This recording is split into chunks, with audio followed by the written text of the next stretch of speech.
So to operate your Xzent Headunit, obviously turn on and off through here. It'll come on with the ignition.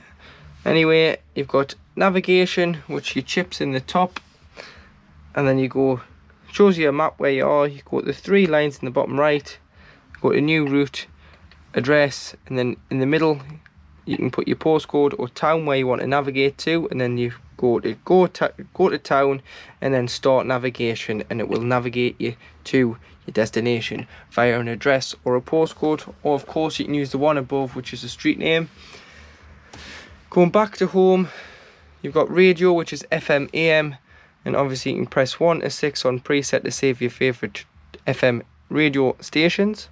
But it is DAB as well, so you can go to DAB, but in some places you can't get a strong enough DAB signal, so you may have to swap over to FM.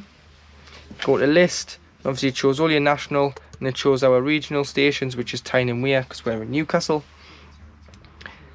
And again, you can press preset and save 6 channels. Bluetooth, so you can connect your phone via Bluetooth, so you go into your phone, start searching for it, and this unit's called an XF270, that's the model number. And then once you start searching for it, this will search for it in your phone, and it'll come up with your device, and you just press pair. Then on your phone it'll ask you if you want to pair, which you just press pair, and then it'll ask you if you want to sync your contacts and say allow. So then whoever is in your phone book and rings you when you're driving will come up with a name if they're saved instead of just a number.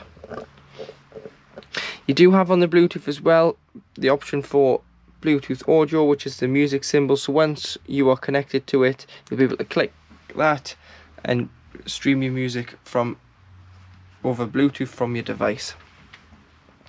Go to home, you can go along and you can USB. So again, USB is in the top glove box. So USB iPod will come on. Camera, if you were ever to tow anything, should the engine be on.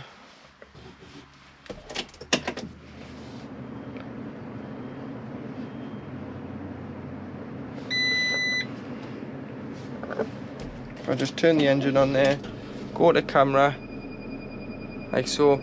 This camera can be on permanently, but then you can still scroll through your options. So if you were towing a small car, or you wanted to see out the back of the vehicle when merging on the between lanes on the motorway, you can do. But and then if you ever, sometimes if these go slow and glitchy, you've got to update them, and you would just go onto the Xzent website, software update, make sure it's an F270 for this model, put it on download it onto a USB from your laptop or your computer, plug it in, go to setup, go to other, and then you would install software here, and then it would have a tick once that USB is in with the software, and you can install the new software onto there. But you can see what version you're running. So this is running version 2 at the moment. There might be a new update that you may just have to install if it ever was to get slow or glitchy.